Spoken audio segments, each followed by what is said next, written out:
নমস্কার বন্ধুরা, আমি তনুশ্রী। আমার চ্যানেলে আপনাদেরকে স্বাগত। বন্ধুরা, আজকে আমি নতুন পদ্ধতিতে দুই ধরনের তিলের নাড়ুর রেসিপি আপনাদের সাথে শেয়ার করব, যেটা আপনারা খুব সহজেই অল্প সময়ের মধ্যে বানিয়ে নিতে পারবেন। বন্ধুরা, এটা কিন্তু খেতে দুর্দান্ত স্বাদের হয়, আর এটাকে আপনারা বছর জুড়ে সংরক্ষণ করে রাখতে পারবেন। আশা করি এই রেসিপিটা আপনাদেরকে খুবই ভালো লাগবে, তাই স্কিপ না করে পুরো ভিডিওটা দেখার অনুরোধ রইল। বন্ধুরা, তিলের নাড়ু বানানোর জন্য এখানে আমি 250 গ্রাম তিল নিয়ে নিয়েছি। এই তিল দিয়ে আমি আজকে দুই ধরনের নাড়ু বানিয়ে আপনাদেরকে দেখাবো। এবার আমি কড়াইয়ের মধ্যে তিলগুলোকে ঢেলে দিচ্ছি। তিলগুলোকে এবার আমি নেড়েচেড়ে ভেজে নেব। বন্ধুরা, এটাকে আমি লো ফ্লেমে 2 থেকে 3 মিনিট ভেজে নেব, তাহলে এটা ভাজা হয়ে যাবে। বন্ধুরা, আপনারা দেখেই বুঝতে পারছেন কালারটা একটু চেঞ্জ হয়ে গেছে। এবার এটাকে আমি নামিয়ে নেব। ভেজে রাখা তিলটাকে আমি দুটি জায়গার মধ্যে নামিয়ে নিচ্ছি। যেহেতু আমি দুই ধরনের নাড়ু বানাবো, তাই জন্য আমি দুটি জায়গার মধ্যে তিলগুলোকে নামিয়ে রাখছি। বন্ধুরা, এবার আমি প্যান বসিয়েছি। প্যানের মধ্যে আখ গুড় দিয়ে দিচ্ছি 1 বাটি। ওই বাটি ধুয়েই একটু জল দিয়ে দিচ্ছি। এবার এটাকে আমি নেড়ে নিচ্ছি। নাড়তে নাড়তে এক সময় একটা সুন্দর পাক চলে আসবে। দেখুন, আগের থেকে একটু কমেও গেছে গুড়টা। এবার আমি আপনাদেরকে দেখাচ্ছি পাকটা কেমন হয়েছে। দেখুন, এটা খুবই চটচটে একটা পাক এসেছে। যখন এইভাবে চটচটে একটা পাক চলে আসবে, তখন ভেজে রাখা তিলগুলো এর মধ্যে দিয়ে দিতে হবে। এখন তিলগুলিকে গুড়ের সাথে ভালোভাবে মিশিয়ে নিচ্ছি। এইভাবে ভালো করে মিশিয়ে নেব। মেশাতে মেশাতে যখন একবারে গাঢ় হয়ে আসবে, তখন জানবেন আমার পাকটা ঠিকঠাক হয়েছে। দেখুন বন্ধুরা, আগের থেকে অনেকটাই ঘন হয়ে গেছে। এটাকে আমি আরেকটু ঘন করে নেব। দেখুন, ঠিক এইভাবে ঘন করে নেব।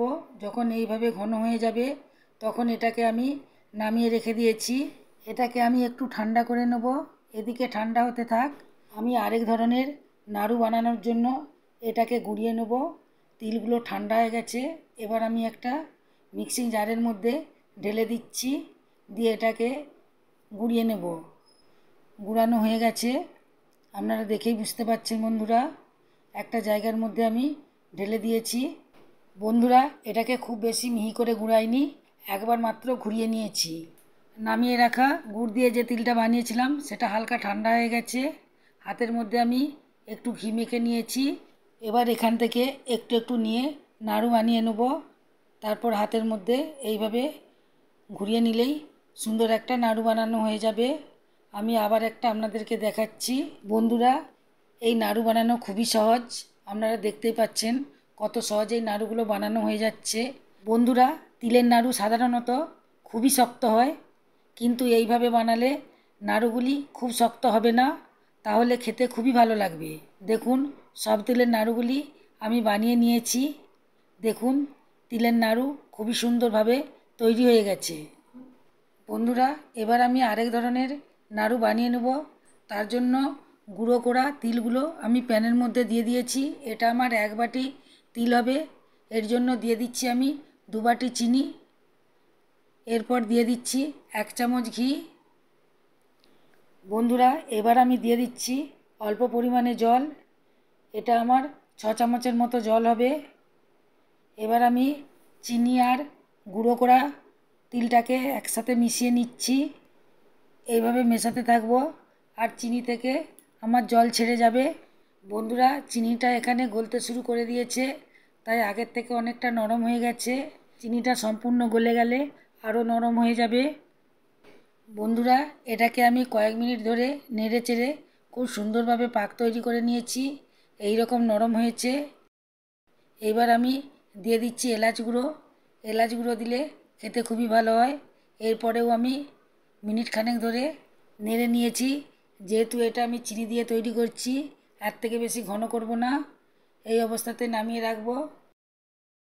বন্ধুরা, এটাকে নামানোর পর এটাকে আমি ঠান্ডা করে নিচ্ছি। এটাকে রেখে দেওয়া চলবে না, তাহলে জমে যাবে। দেখুন, এটা নাড়তে নাড়তে ঘন হয়ে যাচ্ছে। আর একটু ঠান্ডা হলে ঘন হয়ে যাবে। এটাকে খুব বেশি ঠান্ডা করা যাবে না, গরম অবস্থাতেই এটাকে নাড়ু পাকাতে হবে। এটা আমার নাড়ুর জন্য সম্পূর্ণ তৈরি হয়ে গেছে। এইবার আমি এখান থেকে নিয়ে হাতের মধ্যে এইভাবে গোল করে নিচ্ছি। হাতের মধ্যে এইভাবে করলেই এটা নাড়ু তৈরি হয়ে যাবে। চেপে চেপে করলেই নাড়ুটা তৈরি হয়ে যাচ্ছে। দেখুন কত সহজভাবে নাড়ুটা তৈরি হয়ে গেল। বন্ধুরা, আরেকটি নাড়ু আমি তৈরি করে নিচ্ছি। বন্ধুরা, এইভাবে হাতের মধ্যে ঘোরালেও নাড়ু তৈরি হয়ে যাবে। আপনাদেরকে দুই রকমভাবে নাড়ু তৈরি করে দেখালাম। আপনাদের যেটা পছন্দ হবে সেইভাবে বানিয়ে নেবেন। দেখুন সব তিলের নাড়ুগুলি বানানো হয়ে গেছে। বন্ধুরা দেখুন দেখতে কতটা সুন্দর হয়েছে।